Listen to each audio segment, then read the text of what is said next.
E então aconteceu que no segundo 1023º ano do governo dos juízes, o membronita pensou: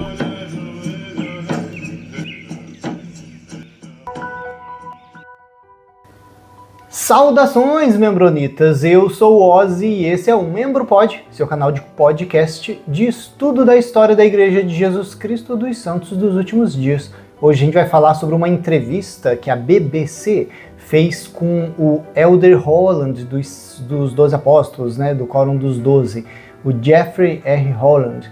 O que acontece? Qual é o contexto dessa entrevista, né? Algumas pessoas da igreja, como o Gordon B. Hinckley, já tinha concedido entrevistas, mas é bem difícil a liderança grande da igreja conceder entrevistas, né? E o que acontece? O Holland, ele foi chamado para fazer essa entrevista, por quê? Porque o Mitt Romney, nessa época, né, 2012, ele estava candidato a presidente dos Estados Unidos e todo mundo sabia que ele era mormon. O pessoal ficou curioso, né? Então eles queriam saber quem são os mormons, né? Quem são o pessoal dessa religião do Mitt Romney. Então eles resolveram entrevistar o Holland, fazer algumas perguntas. O entrevistador é o John Sweeney e olha só, ele foi bem incisivo nas perguntas, né? Enquanto a gente viu nesses episódios anteriores as entrevistas com o Hinckley, que era basicamente a mesma estrutura de perguntas e meio que eles não questionavam as respostas do Hinckley, o John aqui ele não aceita assim não, né? Olha só, gostei bastante desse entrevistador. Vamos dar uma olhadinha no vídeo e a gente vai fazendo os comentários. One né? of the first subjects they looked at was accusations that Joseph Smith was a con man and that the Book of Abraham was a fraud. There is a significant body of people who question Joseph Smith's prophecies, something that's not mentioned in their film. Court documents in New York State record his conviction in 1826. The charge? He was a con man. The critics say he never changed his spots. Smith deciphered Egyptian hieroglyphs, creating the Mormon Book of Abraham. Years later, one Oxford Egyptologist calls Smith's version an impudent fraud, with a prophet taking a funeral scroll, airbrushing out an embarrassing phallus, and sticking a man's head on a jackal god. The Mormon Church has 12 apostles under the current prophet, President Monson. Apostles rarely speak to the media, but I get to meet one of the Quorum of 12, Elder Holland. Joseph Smith got these papyri and he translated them, and subsequently, as the Egyptologists cracked the code, something completely different. All I'm saying is that what got translated into the Word of God. The vehicle for that I do not understand and don't claim to know and know. Bom, o primeiro assunto que o John aborda é sobre os papiros de Abraão. Olha só, um assunto muito polêmico. Ele não foi abordado em nenhuma das outras entrevistas anteriores com o Hinckley, né? Então ele pergunta, e aí? Né? Joseph Smith, ele falou que traduziu uns papiros egípcios que ele encontrou e disse que é o livro de Abraão. A gente tem até episódios sobre isso no canal, né?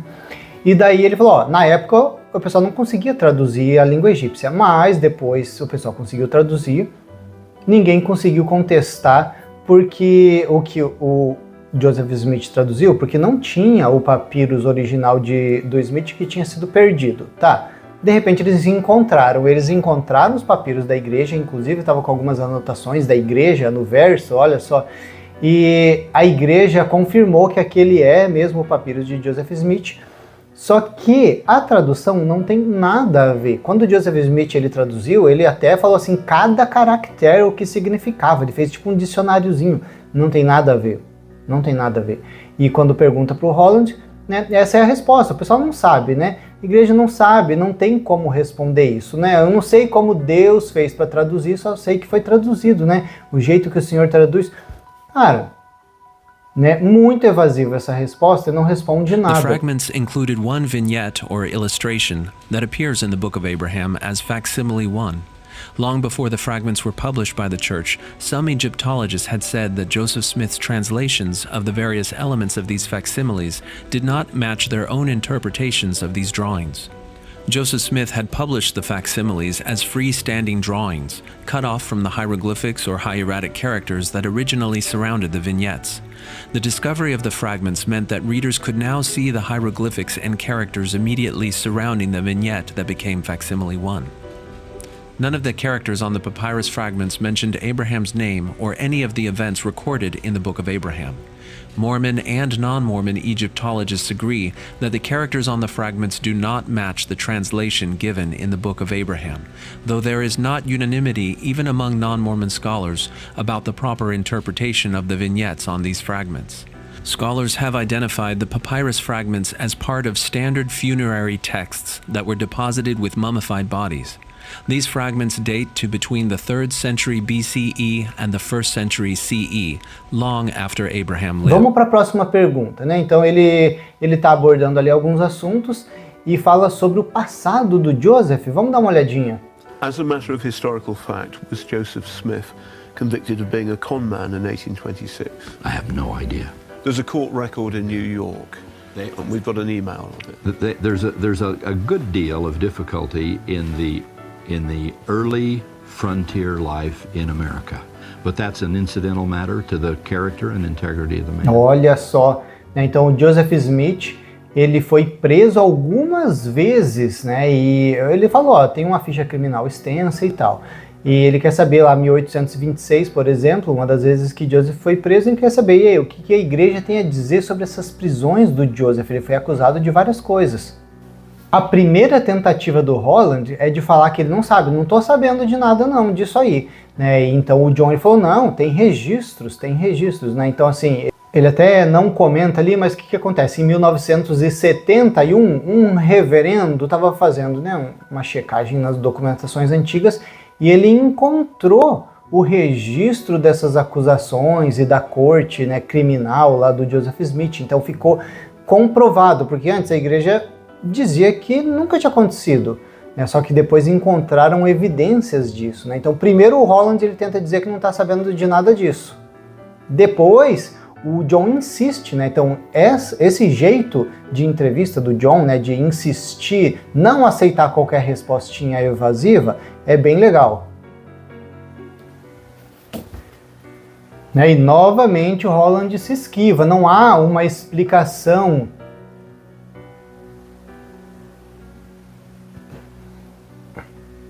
E novamente o Holland ele se esquiva, não tem uma explicação plausível, né?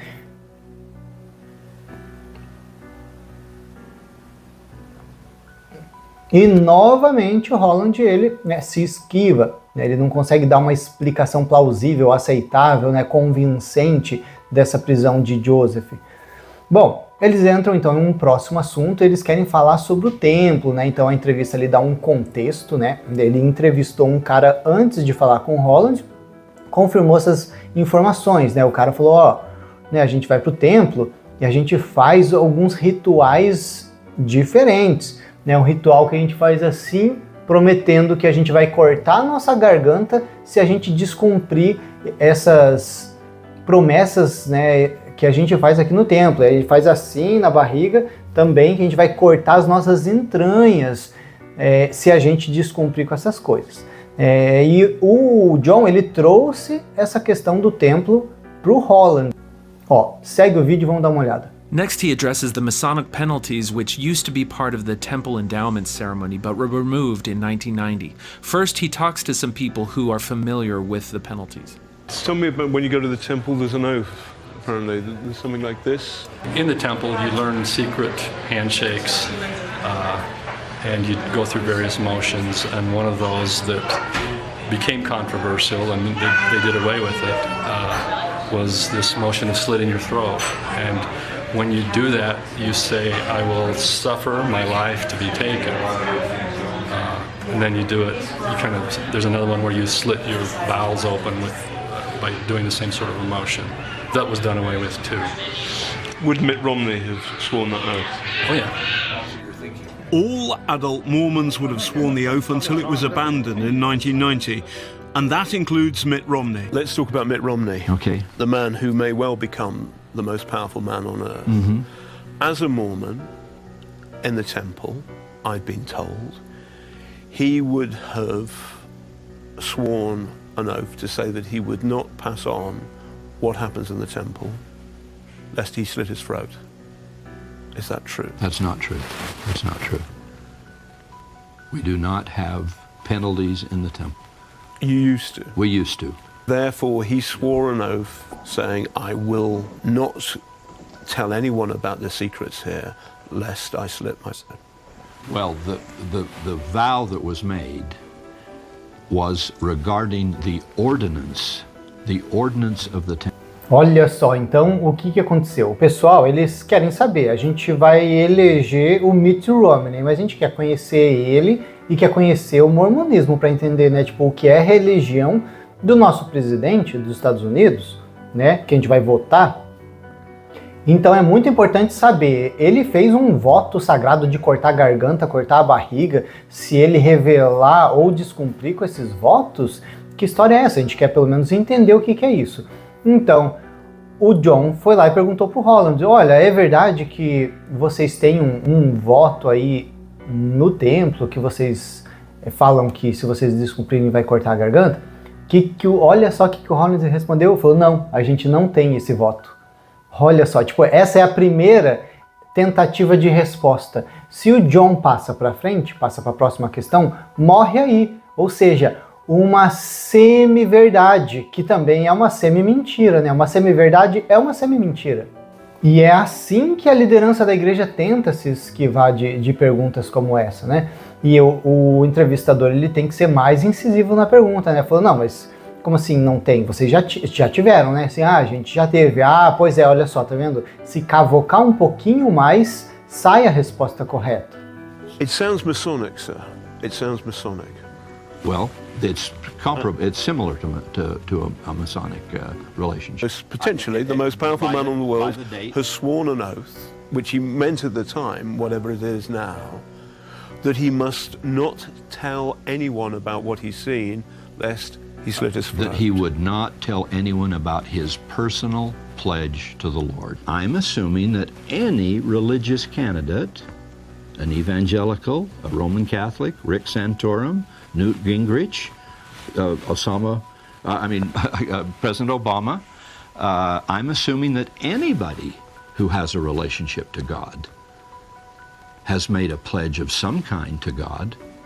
There'd be some kind of loyalty to God, or what kind of a God is? Aí o Holland, ele tenta dar uma suavizada, né? Porque, tipo assim, eu sei que isso parece muito estranho, cortar a garganta, cortar a barriga, né? Mas é uma ordenança do templo, né? Tipo, não, calma, né? Será que tem explicação isso? Por que foi retirado? Então ele falou, né? A gente não tem, mas tinha.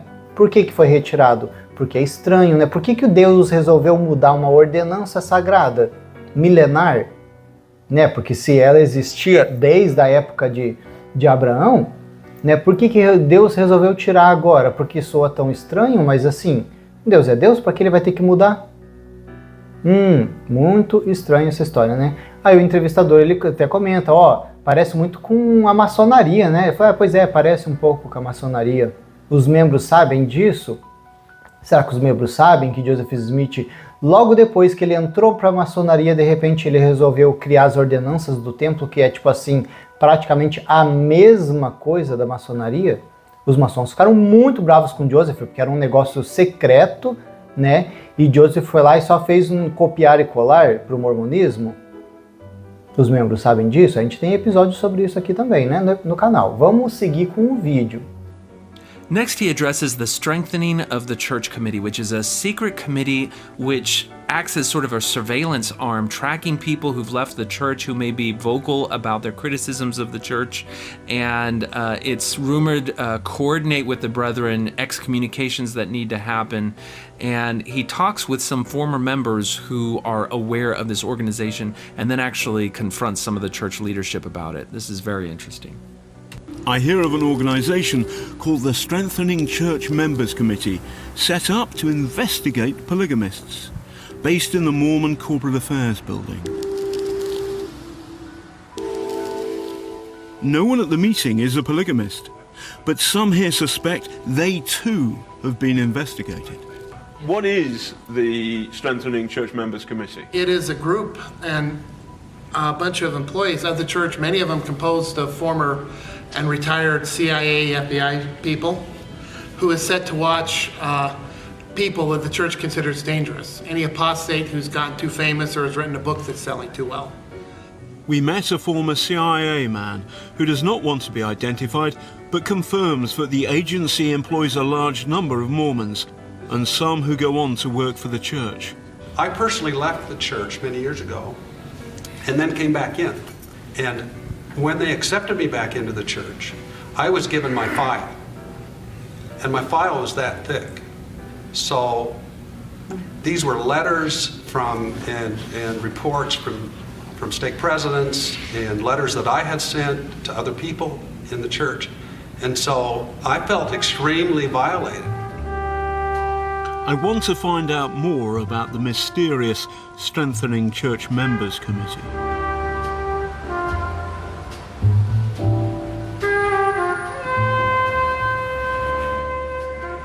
Off to the church to meet its chief spokesman and the mastermind behind the I Am a Mormon campaign, Michael Purdy. Olha só, daí eles entram em um outro assunto, né? Eles entrevistam um pessoalzinho porque eles afirmam que tem um comitê secreto da igreja. Olha só, parece teoria da conspiração, né? Mas a gente vai entender um pouquinho o que é isso no decorrer do vídeo.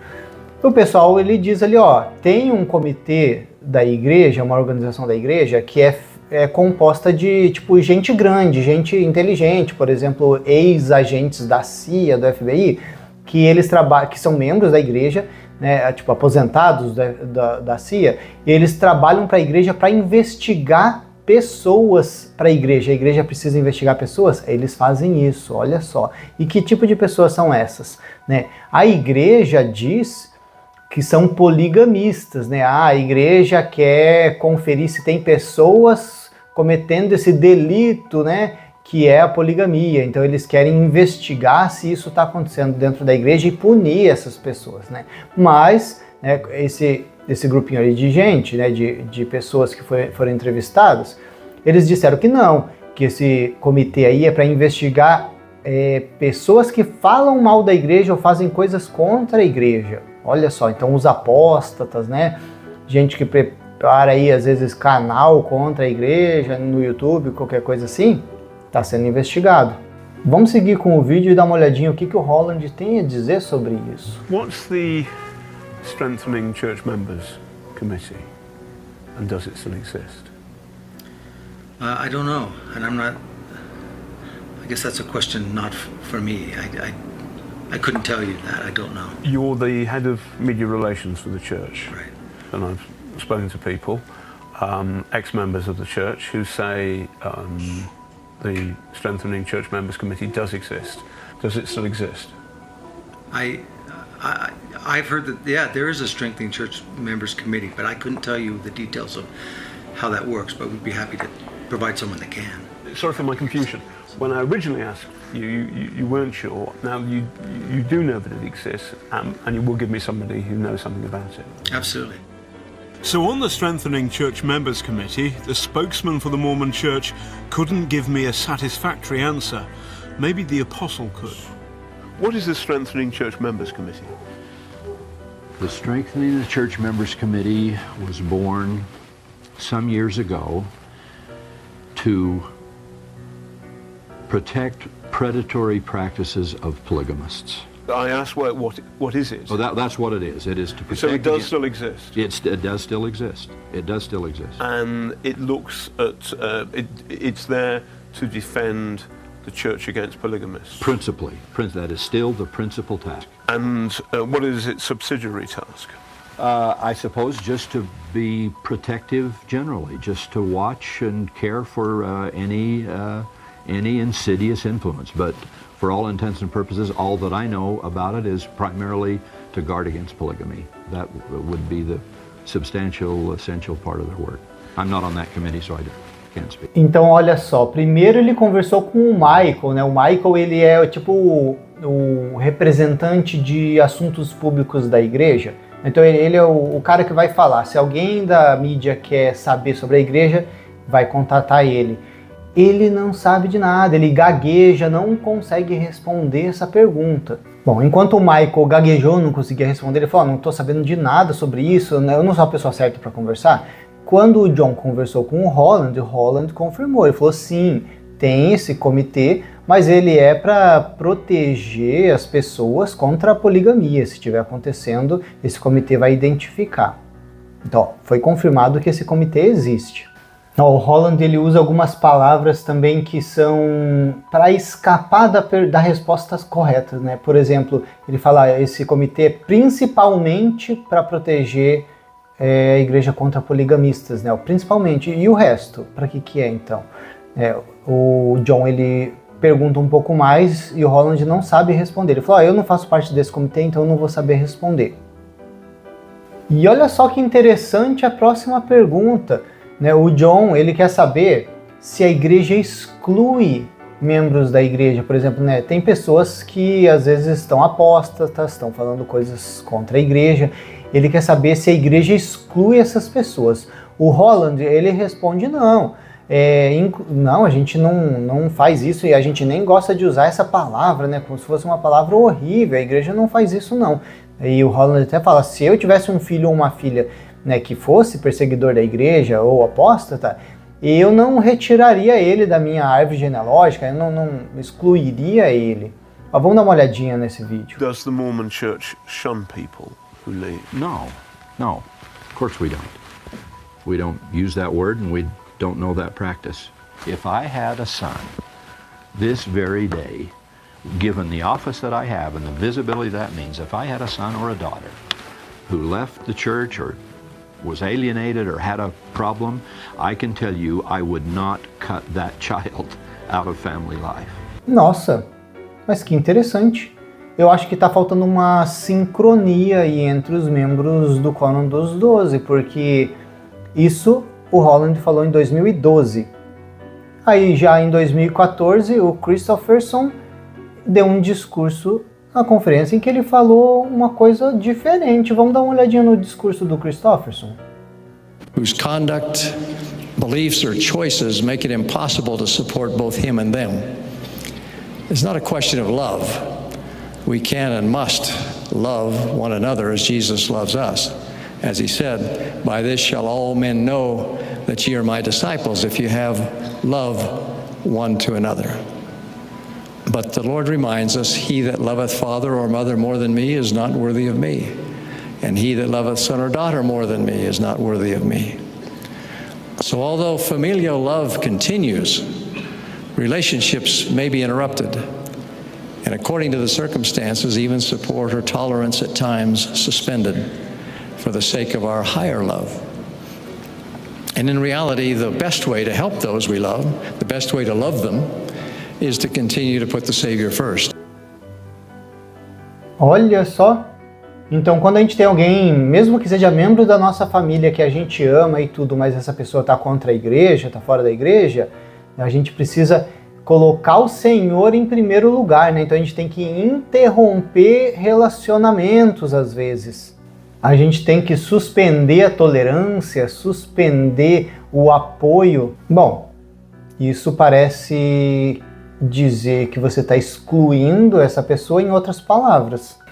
Bom, vamos para a próxima parte da entrevista, em que o John ele quer saber sobre o batismo dos mortos, né? Ele dá uma abordagem sobre o templo primeiro e depois ele fala, e aí, vocês fazem batismo dos mortos, né? Isso é muito estranho. Holland tenta explicar, né, que fazem que é uma ordenança sagrada do templo, mas então o John ele pergunta, mas vocês fazem batismo, por exemplo, de pessoas como vítimas do Holocausto lá da Segunda Guerra Mundial? E o Holland falou, não, a gente não faz mais isso. E por que eles dizem, né, que não fazem mais? Porque o pessoal reclamou. Que história é essa? Vocês começam a batizar todo mundo como se a pessoa quisesse ser batizada, né? E o entrevistador ele disse assim, eu acho que parece meio que falta de respeito, né, com as pessoas. E o Holland falou, não, a gente nunca quis desrespeitar essas pessoas. A gente nunca quis, não foi a nossa intenção fazer isso. É só que assim, é uma coisa meio óbvia, né? Até o entrevistador ele coloca esse ponto, né? Uma coisa meio óbvia. por exemplo, o pessoal do Holocausto, são judeus, eles têm a religião deles. Imagina você, como neto, bisneto de uma dessas pessoas que ainda segue a religião, saber que de repente tem uma outra religião que pegou o nome do seu parente e está fazendo rituais com esse nome, tipo, batizando ele naquela outra religião. Né? Por exemplo, né, a gente tem algumas informações de que o Maomé foi batizado, né, vicariamente pelos Mormons. Né? Então, olha só, imagina se o pessoal do Islã fica sabendo disso. Vai dar um problema grande, hein? Vamos dar uma olhadinha aí nessa parte da entrevista. But however hard they try, there are aspects of Mormonism which threaten to undo the good work. Mormons believe that you can baptize the dead. They've done that to thousands of Jews who died in the Holocaust. The church claims to have stopped the practice, but last month it was revealed that it still happens. Recent converts reportedly include Princess Diana, Whitney Houston, and for the 10th time, Anne Frank. You baptize people after death? Why? Because we believe that in the justice and mercy of God, everybody ought to have a chance for salvation. But you baptize Holocaust victims? Not anymore. For the same reason, the same conversation would be held with anyone. This is an invitation. But if you were Jewish and your grandfather or grandmother was killed in the Holocaust because they were Jewish, doesn't it seem somewhat insensitive to rebaptize them as a Mormon? We've already been through that, and we've agreed to the insensitivity, and so we've ceased. We've ceased doing that. But it was never meant to be an offense. It was never meant to be anything that would claim them away from their Judaism. Bom, então o John, ele entra num ponto em que ele diz pro Holland, olha, tipo, das coisas que você tá me dizendo, tem um pouco de contradição das coisas que o pessoal me conta, né? As pessoas que ele consultou para poder adquirir informações, não tá batendo com as informações que o Holland está dizendo. O Holland já mostrou, assim, né, fisicamente, que ficou meio nervoso, falou, me traz as informações, então, que a gente pode discutir. Né? E ele falou... Né, o John, ele comentou, né, por exemplo, o pessoal diz que vocês são um culto, né, a igreja de vocês é um culto. E o Holland falou, não, a gente não é um culto. Vamos dar uma olhadinha nessa parte da entrevista. Bem interessante o comportamento do Holland. We did talk to a number of people who've left the church, more than 30, and there is a massive gap between what they've told me and what you're telling me. Well, when we all get together, that'd help. If you'll give me that list, and if you want to sit with us, let's go get them together and let's talk. But they said to me that they believe the Mormon Church is a cult. They believe it's a cult like the Church of Scientology, but actually it's smarter and more powerful. Well, I guess if that's what they believe, it's probably a good thing they chose to leave it. Because we're not a cult. I'm not an idiot. You know, I've read a couple of books and I've been to a pretty good school.